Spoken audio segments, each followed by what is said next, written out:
90% تاثیر اول توی مصاحبه شغلی به استایلت برمیگرده. آماده‌ای بدرخشی؟ اولین موردی که باید رعایت کنی، پیراهن یا بلوز ساده با رنگ خنثی بپوش. برای قرار کاری یا مصاحبه اولین تاثیر خیلی مهمه. پیراهن یا بلوز ساده با رنگ‌های خنثی مثل سفید، کرم، خاکستری یا آبی روشن حس حرفه‌ای بودن رو منتقل میکنه. این رنگ‌ها نشون دهنده آرامش، نظم و آمادگی هستن. از پوشیدن رنگ‌های خیلی جیغ یا طرحدار خودداری کن تا تمرکز روی صحبتت باشه.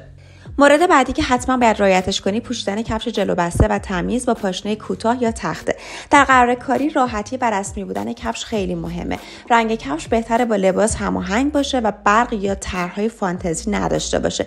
کفش تمیز و مرتب حس احترام و دقت شما رو نشون میده. نکته تاثیرگذار بعدی، استفاده از کیف ساده و کاربردی. برای چنین موقعیتی کیف باید مینیمال، خوش ساخت و تمیز باشه و از کیف‌های زنجیردار یا تزییندار باید دوری کنید و رنگ کیف بهتره با کفش یا کت هماهنگ باشه. نکته حرفه‌ای بعدی، پوشیدن شلوار پارچه‌ای راست است. هم حس رسمی بودن داره، هم راحتی و اعتماد به نفس رو منتقل میکنه.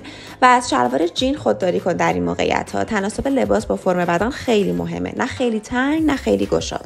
مورد جذاب بعدی، پوشیدن یک کت یا بلیزر کلاسیکه.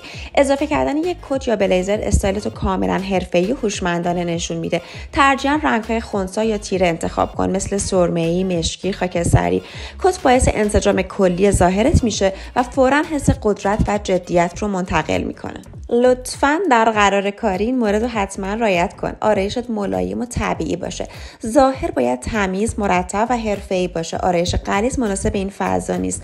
رنگ‌های نود، هلویی و قهوه‌ای روشن برای چشم و لب عالیان.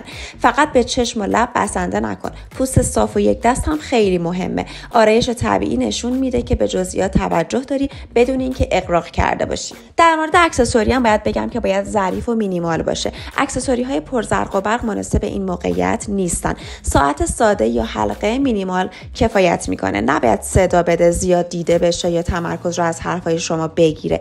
این انتخاب‌ها نشون دهنده دقت، اعتماد به نفس و اصالت هستن.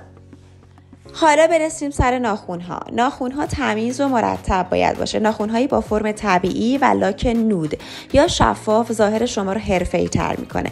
لاک‌های تیره یا طرحدار ممکنه برای محیط مصاحبه مناسب نباشن. حتی اگر لاک نزدی، تمیز و کوتاه بودن ناخن خیلی مهمه. جزئیاتی مثل این حس توجه به نظم رو منتقل میکنه. یک راز ساده اما بسیار تاثیرگذار، بوی بدن و عطر ملایمه. حتما از عطری استفاده کن که خیلی غلیظ نباشه. عطرهای ملایم و خنک باعث میشن خوش برخوردتر و با انرژی تر به نظر برسی. عطر تند ممکنه برای مصاحبه کننده آزاردهنده باشه و در عین حال داشتن رایحه دلپذیر نشونه احترام به دیگرانه. مورد بعدی که چند برابر استایلت رو بهتر میکنه، داشتن فرم ابروی تمیز و موی مرتبه. اگر در فضایی هستی که موهات دیده میشه، موهات یا باید باز باشه یا جمع شده به فرم کلاسیک و ساده. شانیان رسمی یا دم اسبی تمیز انتخاب مناسبیه. استایل مو ساده اما قابل اعتماد و حرفه‌ای باشه. از تاثیر معجزه‌آسای لبخند هم غافل نشو. لبخند ملایم همیشه کل استایل رو متعادل و دلنشین میکنه. حتی اگر بهترین لباس رو پوشیده باشی ولی اخمو باشی، تاثیر منفی داره. زبان بدن نشون دهنده اعتماد به نفس، آمادگی و احترامه. ظاهر فقط نیمی از ماجراست. نیمه دیگر اون حضور ذهن و ارتباط غیر کلامیه. مورد طلایی آخر، انتخاب رنگ هماهنگ با روحیه کاره. برای شغل‌های خلاقانه کمی رنگ به استایل میتونه انرژی بده، مثل سبز زیتونی، آبی روشن. برای موقعیت‌های رسمی‌تر سرمه‌ای، خاکستری یا بژ بهتره.